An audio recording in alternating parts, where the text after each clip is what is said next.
Bonjour à tous, j'espère que vous allez bien. Je fais cette vidéo pour mettre en ligne mon intervention d'hier soir sur LCI. On était le 20 mars et je répondais aux questions d'Amélie Carwer. Donc, comme tout le monde n'a pas pu évidemment se connecter à LCI à 19h30, bah voilà, je fais cette petite vidéo parce que vous me l'avez demandé. J'en profite également pour vous remercier pour tous les messages que j'ai reçus et tous les nombreux commentaires. Malheureusement, j'ai pas pu répondre à tout le monde, j'ai pas encore eu le temps, mais en tout cas, ça m'a fait très plaisir. Donc, merci à tous. N'hésitez pas à vous abonner à ma chaîne parce que c'est ça qui me donne envie de continuer à vous proposer du contenu. Allez, direction LCI, c'est parti. Alors, nous sommes en direct. Justement, je vous le disais avec Laurent Aubel, gérant de Couvreurs Occitan. Bonsoir. Merci beaucoup d'être avec nous. On vous a entendu il y a quelques instants dans les indispensables, mais on va aller plus loin avec vous. Vous êtes à la tête d'une entreprise avec une quarantaine de salariés. Vous avez décidé d'arrêter de travailler. Pourquoi ? On a décidé d'arrêter de travailler, d'abord parce que les salariés avaient peur. On a décidé d'arrêter de travailler parce que le chef de l'État nous a demandé de rester confinés.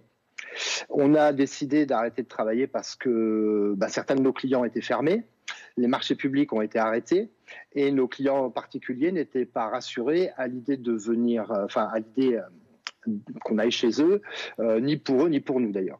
Donc nos fournisseurs étaient fermés, donc moralité c'était un petit peu compliqué de continuer à travailler dans ces conditions. Et puis je pense qu'à un moment donné on a une responsabilité, on a vu ce qui s'est fait à l'étranger, on a vu que les gens devaient rester chez eux par sécurité pour l'intérêt public, j'ai envie de dire. Donc j'ai décidé donc d'arrêter de travailler pour une question de sécurité de tout le monde, de mes salariés, de mes clients, de mes fournisseurs, pour une question de sécurité tout simplement. Vos salariés, est-ce qu'ils demandaient à arrêter de travailler parce qu'ils s'estimaient en insécurité ? Ils s'estiment toujours en insécurité, il faut le savoir. Aujourd'hui, effectivement, les salariés ont demandé à arrêter de travailler. Moi, j'ai un devoir de sécurité auprès de mes salariés. D'abord parce que j'ai une entreprise de couverture, mais j'ai envie de dire comme tout chef d'entreprise. Et aujourd'hui, j'ai pas de moyens de les mettre en sécurité par rapport à ce qui m'est demandé. C'est-à-dire les masques, les protections. Ouais. J'ai pas de protection, j'ai pas de masque, j'ai pas de gel hydroalcoolique. Alors j'étais en train de me demander si j'allais pouvoir faire des solutions avec de l'eau, du javel ou des choses comme ça pour qu'ils puissent se désinfecter les mains. On n'a pas toujours accès à de l'eau sur des chantiers, c'est-à-dire qu'aujourd'hui, si on est chez un particulier, pour aller chercher de l'eau, il faut peut-être rentrer dans sa maison. Et le particulier qui est confiné, il n'a pas forcément envie qu'on rentre chez lui pour se laver les mains. Donc tout le monde se regarde un petit peu en chien de faïence.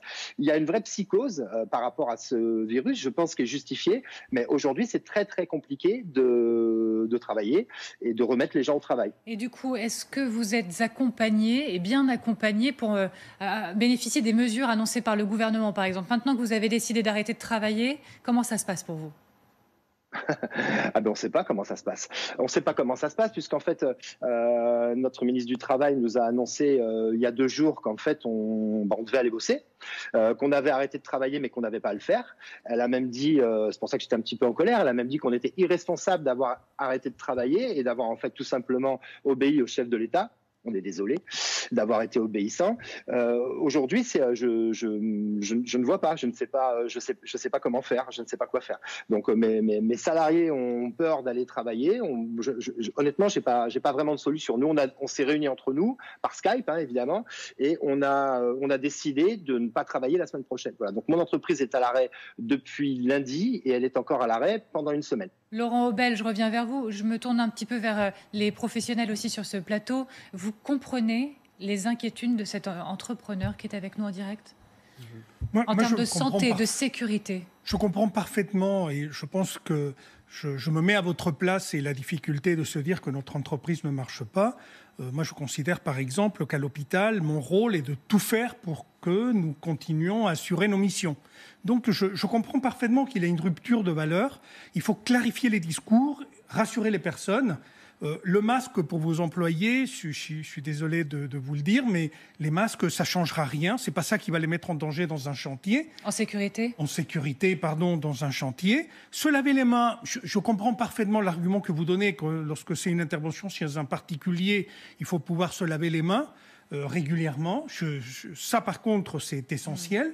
Mais il est évident qu'il ne faut pas s'accrocher à l'idée du masque comme si c'était le alpha et le oméga de la prévention du coronavirus. Laurent Aubel, quand vous entendez professeur Enrique Casalino vous dire les masques, ce n'est pas utile en réalité, vous réagissez comment? Alors, il est professeur, moi je suis couvreur, donc forcément je ne vais pas remettre en cause ce que dit un professeur. Aujourd'hui, qu'est-ce que je... Non, non, bien sûr. Aujourd'hui, qu'est-ce que je constate? Je constate qu'en Chine, ils sont en train de résoudre le problème, mais à chaque fois que je vois des images de la Chine, je ne vois personne dehors sans masque. Alors, peut-être, comme le dit le professeur, ça n'est pas forcément utile, mais en tout cas, ils ont toujours leur masque. Ce que je vois aujourd'hui, c'est que dans des pays où le confinement, il a été, je ne vais pas dire plus laxiste, mais peut-être pas aussi serré qu'en Chine, comme l'Italie, eh bien aujourd'hui, en Italie, on vient de passer la barre des 4000 morts avec 600 morts rien que dans la journée d'aujourd'hui. Donc moi, la question que je me pose, je me dis, qu'est-ce que je fais?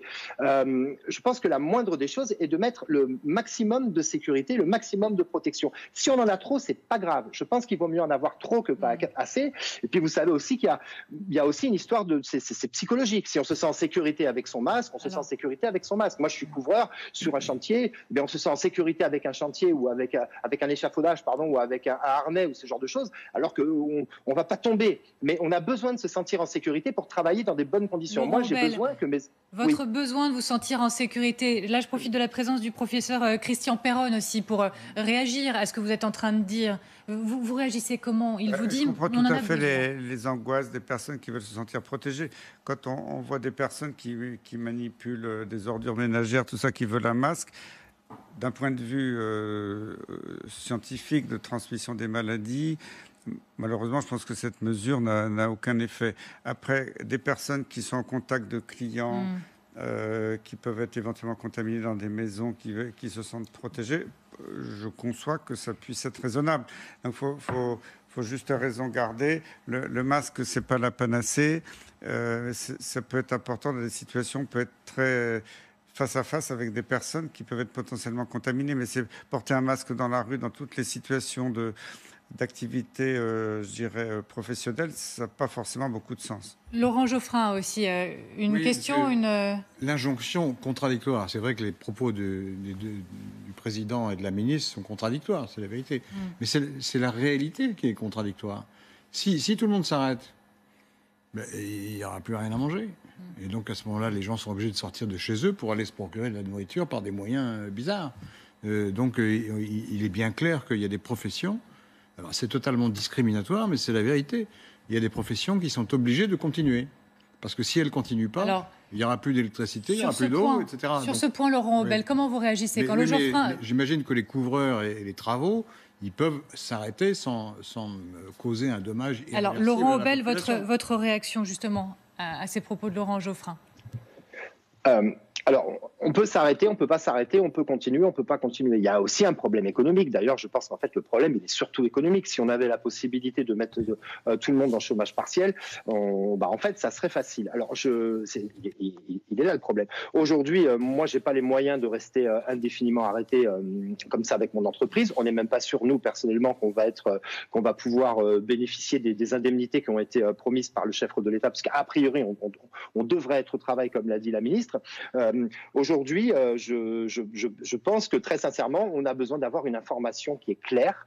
On a besoin d'avoir des directives qui sont claires. Moi, je veux bien me remettre au travail. Il n'y a pas de souci, mais qu'on nous dise des choses claires et que j'ai un discours et surtout un seul discours, pas plusieurs discours. Laurent Aubel, comme une forme d'encouragement, le gouvernement, ce sera ma dernière question parce que je dois vous laisser filer après, mais le gouvernement dit pourquoi pas une prime de 1 000 € qui serait versée, bon là il y a débat, par les entreprises. Le MEDEF dit ce serait bien que ce soit l'État. Vous en pensez quoi, vous?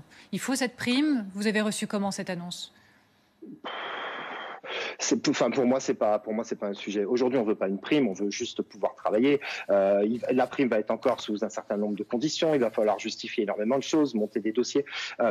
Si on doit travailler, laissez-nous travailler. Ne nous mettez pas une prime pour travailler. Même si elle doit revenir aux salariés, pourquoi pas. Mais je crois que c'est un faux débat encore, cette histoire de prime. La réalité, c'est que mettre une prime, ça coûte moins cher que de mettre les gens en chômage partiel. Elle est là, la réalité. Moi, ce que je veux savoir, c'est est-ce que mes salariés peuvent travailler en sécurité? S'ils peuvent travailler en sécurité, qu'on me dise tout simplement comment faire, quels sont les moyens qu'on peut mettre à disposition parce que des masques du gel hydroalcoolique, il n'y en a pas aujourd'hui.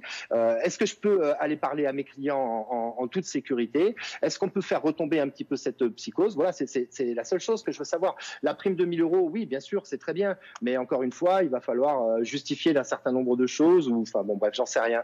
Pour moi, c'est un faux débat, cette histoire. Merci beaucoup, Laurent Aubel, en tout cas, d'avoir été avec nous en direct pour réagir et nous raconter aussi votre situation et votre histoire ce soir.